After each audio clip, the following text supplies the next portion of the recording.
What's up YouTube, BreederMac here, bringing you guys episode 1 of our Pokemon Blue DiceLocke. If you guys are hyped for today's episodes, please go ahead and MacTech the hell out that like button, as your support is greatly appreciated. Today we're actually going to be doing something a little bit different. Like I said, I'm calling it a DiceLocke.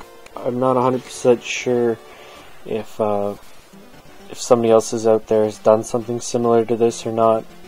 If they have, then I apologize, but I was doing a quick Google search and nothing I saw came up about it.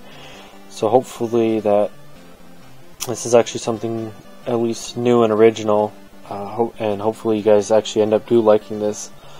But actually we're gonna do this. So yeah, let's start. I'm gonna start with this stuff for a little bit, and then once I get into once I get past this opening intro, I'm actually going to explain some of the rules a little bit. But anyways, here we go. Hello there, welcome to the world of Pokemon. My name is Oak, people call me the Pokemon Prof. This world is inhabited by creatures called Pokemon. For some people, Pokemon are pets, others use them for fights. Myself, I study Pokemon as a profession. First, what is your name? Well, we already know what my name is. We are going to go with Mac.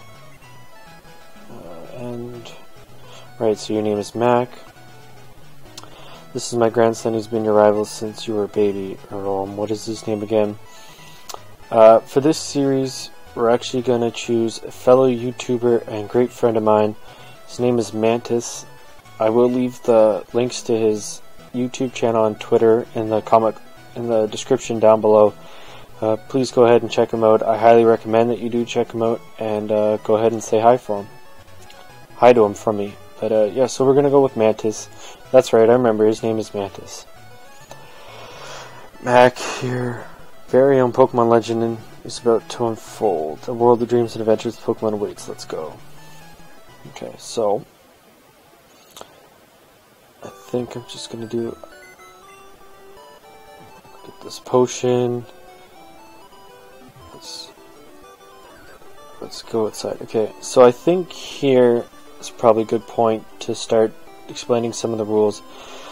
Basically, the whole premise behind this game is that everything is pretty much based on the roll of a dice. So it's sort of like a luck lock, if you want to call it that. I'm using a 6-sided die. I'm assuming you could probably use dies that have more sides than 6. You could also use a random number generator. You might have to tweak some of these rules to apply, because random number generators can do they can obviously generate higher numbers, but I'm just going to be using this 6-sided die here. See, 6 sides. So that's basically all I'm going to be doing. So I'm just going to be rolling this in this little cup here, and hopefully that way everybody gets to see what it actually ends up being. So the first rule is going to be based on your starter choice. Basically, all you're going to be doing is, hang on, I'll just go into the Pokemon, go in here. I know there's nothing I can do, but basically what I'm going to do is, once I get to this part, I'm going to end up rolling at the dice, and it'll end up telling me, if I based upon what I roll, what starter I can choose. This has been randomized, so it's not necessarily going to be Bulbasaur, Squirtle, Charmander. Oh my god, it's freaking pouring right now. But anyways, because I have a 6-sided die, I've assigned 2 numbers to each, just to make myself easier, so that way I don't have to worry about what happens if I only assign 1 number. So if I roll a 1 or a 4, I'm going to go with the leftmost. So I'm going to call this the leftmost. If I roll a 2 or a 5, I'm going to choose the center Pokemon, and if I roll a 3 or a 6, I'm going to choose the rightmost, so this one here. So that's going to happen pretty soon, once I actually go up into the grass, which is the next thing I want to talk about. Wild encounters. There's 2 methods that I'm going to be two methods that I think would actually work pretty well. You can only choose one or the other. I haven't decided which one I do. I'll probably end up doing the I should probably actually add a rule. I forgot to add a rule, didn't I? Yeah, I did. But anyways, so you can only do one or the other. I'm going to go with the one that I'm not going to be doing. Basically because it's more of a, when you can catch any Pokemon, like any encounter you end up getting, you could actually end up catching it. So basically what you're going to do is you're going to start to fight whatever your encounter is, and then once you get to a point where it's low health, or if you're playing games where it's color, I think it turns red. In this game, you're going to sort of have to guess because there is no color indicator for health. So anything below 25%, I believe, turns red anyways. So anything less than a quarter, basically what you're going to end up doing is you're going to roll the dice. If you end up, or however you generate your number, but anyways, you're going to roll, and if you end up getting an even number, you can catch that, you can attempt to catch, I guess, that encounter. However, if you roll an odd number, you have to actually run from your encounter right away, like, so you can't even get the experience or anything. So at least that way, you know, if you run into a couple things on a route that you want, you can actually try to capture it if you want. So that way, it's more of a chance that you can catch it versus a straight up Nuzlocke. I think the one I'm going to go with is basically what happens is every time you enter a new route, once the sort of, I guess, the Nuzlocke, it's more of a Nuzlocke thing, but it's a variation of it. So once you enter a new route, what you end up doing is you roll, and if you, whatever number you roll, that's the counter number that you're allowed to capture. So basically, if you say you end up rolling a 4, so say a 4 comes up, right? So that means you have to skip the first encounter, the second, the third. You can still encounter them and see what's there, obviously. But on your fourth encounter, that's the only Pokemon on that route that you can capture. I threw in the no dubs clause simply because that way,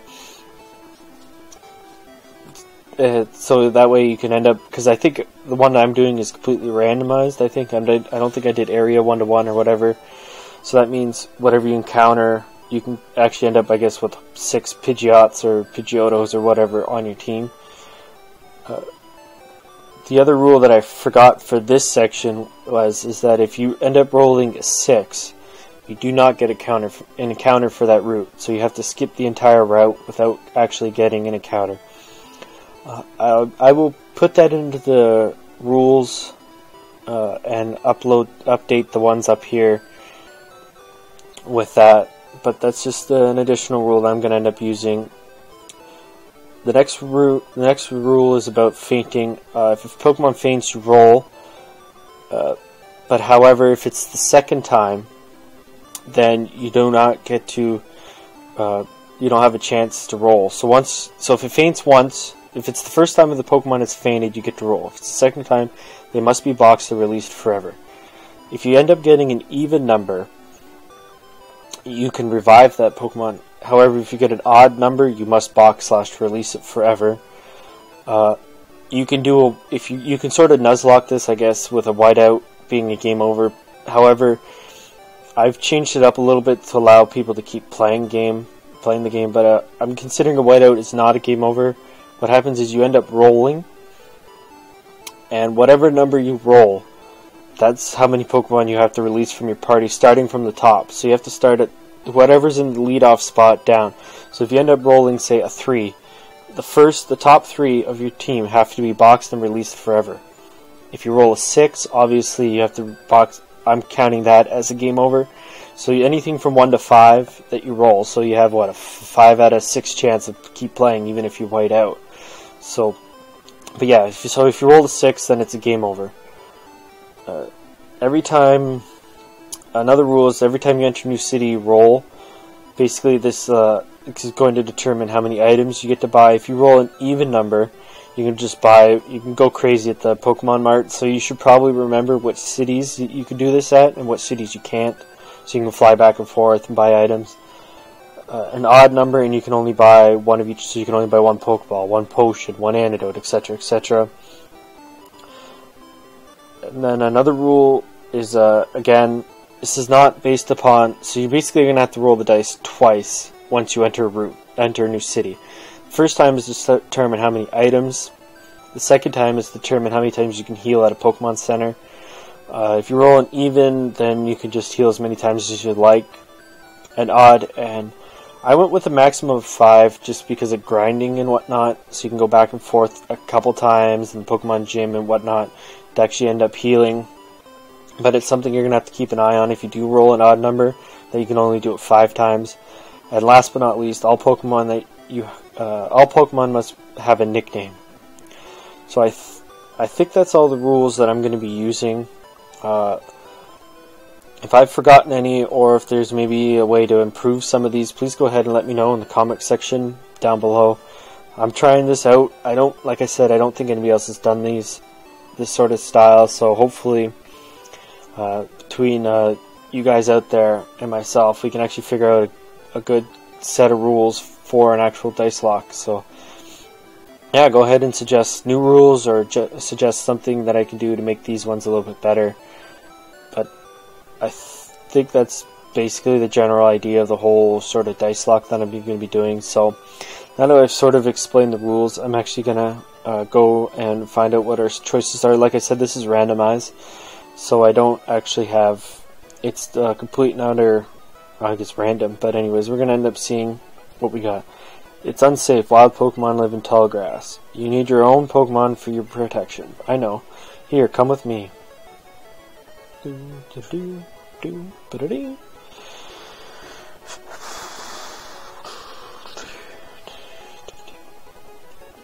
Mantis, Gramps, I'm fed up with waiting. Mantis, let me think. Oh, that's right. I told you to come. Just wait. Here, Mac. There are 3 Pokemon here. Haha. They are inside the Pokeballs. When I was young, I was a serious Pokemon trainer. In my old age, I've only have 3 left, but you can't have one. Oh my god, choose. Hey, what about me? Be patient, Mantis. You can have one too. So, like I said, I'm not even going to check to see what they all are. I'm just going to roll.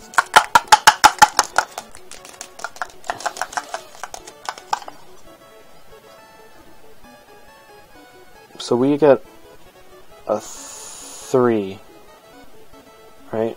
Yeah, so that means we're going to end up choosing this one. A Porygon. I honestly don't even know what they sort of learn in Gen 1. So anyways, capable of moving freely in cyberspace. So you want Porygon, yes.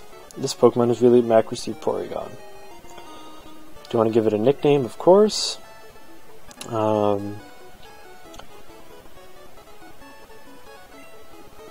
I don't even know. I'm just going to nickname him AI, Artificial Intelligence. That's what we're going to go with. Let's see. He ends up choosing that one. I'll take this one then. Mantis. Oh, you got a oh, come on. Mantis, really? You got a Dragonair? Well, Mantis, Mac. Wait, Mac.